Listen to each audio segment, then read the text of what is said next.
একদা মুসা আলাইসাল্লাম আল্লাহর সাথে কথা বলার জন্য তুর পাহাড়ের দিকে রওনা হলেন। কিছু সময় পথ চলার পর তিনি তুর পাহাড়ে এসে পৌঁছালেন। তখন আল্লাহ রাব্বুল আলামিন গায়েবী আওয়াজের মাধ্যমে হযরত মুসা আলাইসাল্লামের সাথে কথা বলা শুরু করলেন। হযরত মুসা আলাইসাল্লাম আল্লাহ রাব্বুল আলামিনকে জিজ্ঞাসা করলেন, হে আল্লাহ, আমি জানতে চাই জান্নাতে আমার সাথে কে থাকবে। তখন আল্লাহ বললেন, হে মূসা, এই বনী ইসরায়েলের মধ্যে একজন কসাই বসবাস করে। সে তোমার সাথে জান্নাতে থাকবে এবং সেই তোমার জান্নাতের সঙ্গী হবে। এরপর হযরত মূসা আলাইসাল্লাম বিনয়ের সাথে জানতে চাইলেন, হে আল্লাহ, আমাকে আপনি নবী বানিয়ে এই পৃথিবীতে পাঠিয়েছেন। আমার সাথে তো জান্নাতে থাকার কথা কোনো আল্লাহওয়ালা ব্যক্তির। তাহলে আমার জান্নাতের সঙ্গী কেন কসাই হবে? হে মাবুদ, আমাকে দয়া করে ওই কসাইয়ের ঠিকানা দিন। আমি গিয়ে দেখে আসতে চাই সে কি এমন আমল করে যে আমালের বদলে সে আমার জান্নাতের সঙ্গী হবে। তখন আল্লাহ বললেন, হে মূসা, আজকে তুমি বাড়িতে চলে যাও। সময় হলে আমি তোমাকে ডেকে আনব। আল্লাহর কথা শুনে মূসা আলাইসাল্লাম বাড়ির দিকে রওনা হলেন। এভাবে বেশ কিছুদিন অতিবাহিত হওয়ার পর একদিন হযরত মূসা আলাইসাল্লাম কোনো এক জায়গায় সফর করার জন্য বাড়ি থেকে রওনা হলেন। তিনি রাস্তা দিয়ে হাঁটতে হাঁটতে পথিমধ্যে দেখতে পেলেন একজন মহিলা রাস্তার পাশে দাঁড়িয়ে কান্না করছে। মহিলাটি হযরত মূসা আলাইসাল্লামকে দেখে তার কাছে আসলেন এবং মূসা আলাইসাল্লামকে জিজ্ঞাসা করলেন, হে আল্লাহর নবী মূসা, আপনি কি আজকে আল্লাহর সাথে কথা বলার জন্য তুর পাহাড়ে যাচ্ছেন? যদি তাই হয়ে থাকে তাহলে আল্লাহর কাছে আমার একটি আর্জি পৌঁছে দেবেন। আপনি আল্লাহর কাছে জিজ্ঞাসা করবেন, বিয়ের এত বছর হয়ে গেল তবুও আল্লাহ রাব্বুল আলামিন কেন এখনো পর্যন্ত কোনো সন্তান দান করলেন না। আমি জানতে চাই আমার কি অপরাধ যার কারণে আমি এখনো সন্তানের মুখ দেখতে পারলাম না। হে মূসা, আপনি আপনার আল্লাহকে জিজ্ঞাসা করবেন আমার কোনো ভুল আছে কিনা, কোন ভুলের জন্য আমার এত বছর হয়ে গেছে বিয়ের এখনো পর্যন্ত আমি কোনো সন্তান কোলে নিতে পারলাম না। মহিলাটির মুখে এরকম কথা শুনে মূসা আলাইসাল্লাম অবাক হয়ে গেলেন। তারপর তিনি ওই মহিলাকে বললেন, ঠিক আছে, আমি অবশ্যই আল্লাহ রাব্বুল আলামিনের কাছে আপনার এই কথার জিজ্ঞাসা করব। তারপর মূসা আলাইসাল্লাম সামনের দিকে হাঁটতে লাগলেন। তারপর তিনি মনস্থির করলেন আর সফরে যাবেন না। তারপর তিনি তুর পাহাড়ের দিকে রওনা হলেন এবং তুর পাহাড়ে এসে আল্লাহ রাব্বুল আলামিনের সাথে কথা বলা শুরু করলেন। মূসা আলাইসাল্লাম আল্লাহর কাছে জানতে চাইলেন, হে আল্লাহ, আমি রাস্তা দিয়ে আসার সময় এক মহিলা আমাকে বলেছে তার বিয়ের অনেক দিন হয়ে যাবার পরেও তাকে কেন আপনি এখনো কোনো সন্তান দান করেননি। সে জানতে চেয়েছে তার কি এমন অন্যায়, কি এমন অপরাধ যার কারণে আপনি বিয়ের এত বছর পরেও সে কোনো সন্তানের মুখ দেখতে পারল না। তারপর আল্লাহ রাব্বুল আলামিন গায়েবী আওয়াজের মাধ্যমে জানিয়ে দিলেন, হে মূসা, তুমি ওই মহিলাকে জানিয়ে দাও যে আল্লাহ রাব্বুল আলামিন তার ভাগ্যে কোনো সন্তান লেখেননি, যার কারণে সে মা হতে পারেনি। একমাত্র আল্লাহই যাকে চাইবে সন্তান দান করবে। যার ভাগ্যে সন্তান লেখা থাকবে সে শুধুমাত্র সন্তানের মুখ দেখতে পারবে। ওই মহিলার ভাগ্যে কোনো সন্তান লেখা নেই, তাই সে কোনোদিন মা হতে পারবে না। আল্লাহ রাব্বুল আলামিনের কাছে এরকম কথা শোনার পর হযরত মূসা আলাইসাল্লাম বাড়ির দিকে রওনা হলেন। হঠাৎ করে তার ওই মহিলার কথা মনে পড়ে গেল। তারপর তিনি ওই মহিলার বাড়ির দিকে রওনা হলেন। অতঃপর তিনি ওই মহিলার বাড়ির ভিতর প্রবেশ করলেন এবং ওই মহিলাকে বললেন, হে মা, আল্লাহ রাব্বুল আলামিনের সাথে আমার কথা হয়েছে। আল্লাহ জানিয়ে দিয়েছেন তোমার ভাগ্যে কোনো সন্তান লেখা নেই, যার কারণে তুমি কখনোই মা হতে পারবে না। হযরত মূসা আলাইসাল্লামের মুখে এমন কথা শুনে ওই মহিলা চিৎকার দিয়ে অঝরে কাঁদতে লাগলো।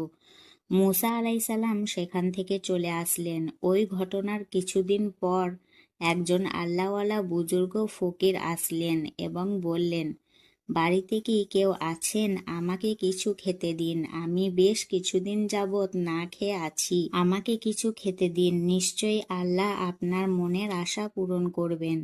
তখন ওই মহিলা ওই ব্যক্তিকে ঘরের ভিতর নিয়ে আসলেন এবং তাকে 4টি রুটি খেতে দিলেন এবং খাওয়ার পর ওই মহিলা ফকিরকে উদ্দেশ্য করে বললেন, আপনি তো আল্লাহ তাআলার বুজুর্গ ফকির, আপনি আল্লাহ তাআলার নিকট দোয়া করেন যেন আল্লাহ রব্বুল আলামিন আমার গর্ভে একটি সন্তান দান করেন।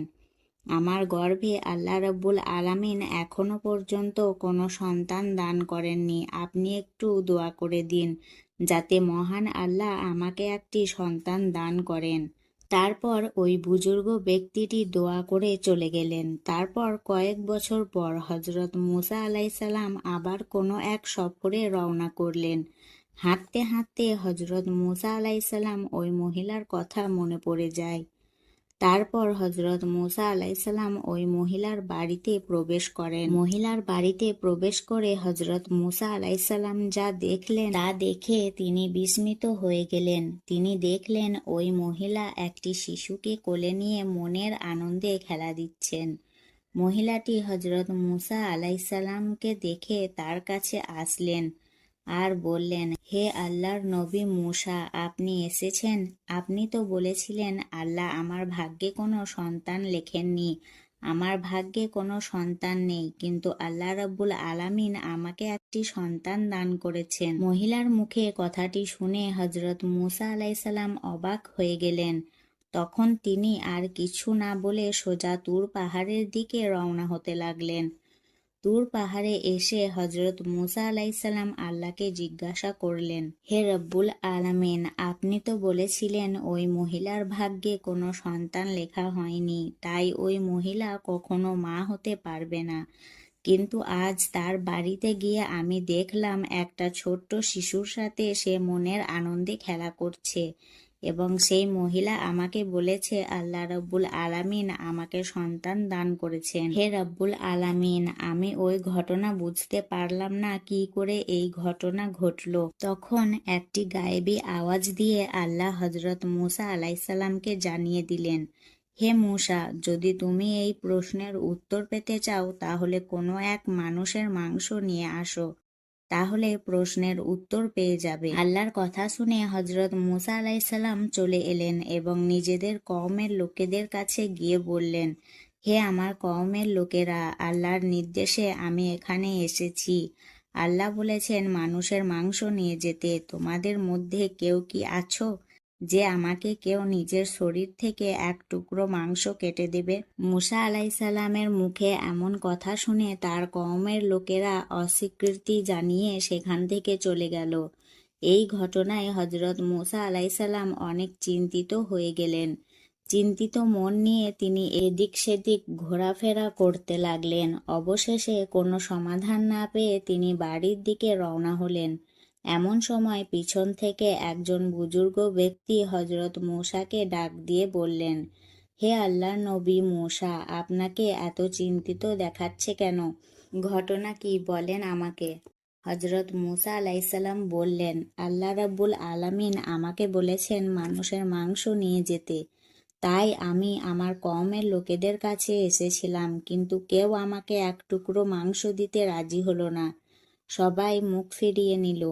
তখন বুজুর্গ ব্যক্তিটি মুসা আলাইসাল্লামের কাছ থেকে চাকুটি নিয়ে তার শরীরে এক টুকরো মাংস কেটে মুসা আলাইসাল্লামকে দিয়ে দিল এবং সেখান থেকে চলে গেল। হযরত মুসা আলাইসাল্লাম ঘটনাটি দেখার পর অত্যন্ত অবাক হয়ে গেলেন। অতঃপর মাংসটি নিয়ে তিনি তুর পাহাড়ে চলে আসলেন।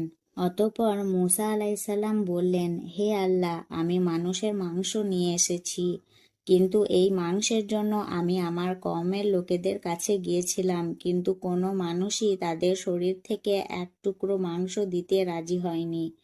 হঠাৎ একজন বুজুর্গ ব্যক্তি তার শরীরের মাংস কেটে আমাকে দিয়ে দিল। তখন আল্লাহ গায়েবী আওয়াজের মাধ্যমে মুসা আলাইসাল্লামকে বললেন, হে মুসা, তোমার তো মানুষের মাংসের জন্য অন্য কারোর কাছে যাওয়ার দরকার ছিল না, তার জন্য তো তুমি নিজেই যথেষ্ট ছিলে। এরই মধ্যে তোমার প্রশ্নের উত্তর তুমি পেয়ে গেছো।